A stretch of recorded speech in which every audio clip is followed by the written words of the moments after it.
ताला ने हज़रत आदम अलैहिस्सलाम को पैदा फरमाया। उनके औलाद में दो बेटे थे, एक का नाम हाबील और दूसरे का नाम काबिल था।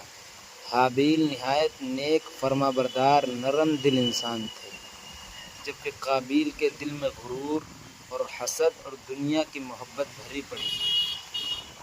एक वक्त आया कि दोनों को अल्लाह के हुजूर कुर्बानी पेश करने का हुक्म हुआ।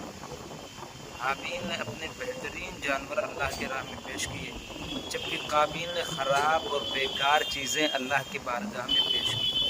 अल्लाह ताला ने हाबील की कुर्बानी कबूल फरमा ली, लेकिन काबिल की कुर्बानी कबूल नहीं फरमाई, रद्द हो गई। बस बात यही है कि काबिल के दिल में आग बन गई, हसद ने उसके दिल को अंधा कर दिया। वो अपने भाई से कहने लगा, मैं तुम्हें कत्ल कर दूंगा, लअक़तुलन्नक।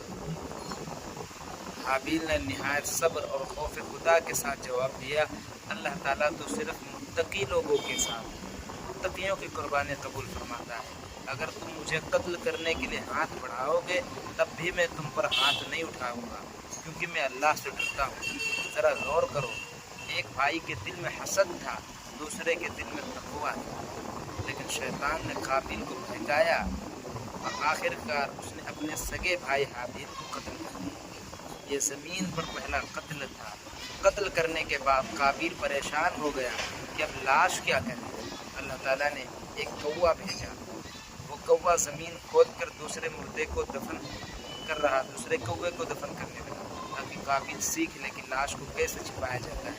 तब काबिल कहने लगा, है अफसोस, इस कौवे जितना भी ना हो सका अपने भाई की लाश को छिपा लेता है। तो मेरा आशीष, ये वाक़या हमें सबक देता है, हसद इंसान को बर्बाद कर देता है, तबाह कर देता है। अल्लाह ताला खुलूस और तक़वा को बहुत पसंद फरमाते हैं। गुस्सा, नफ़रत इंसान से बड़े बड़े गुनाह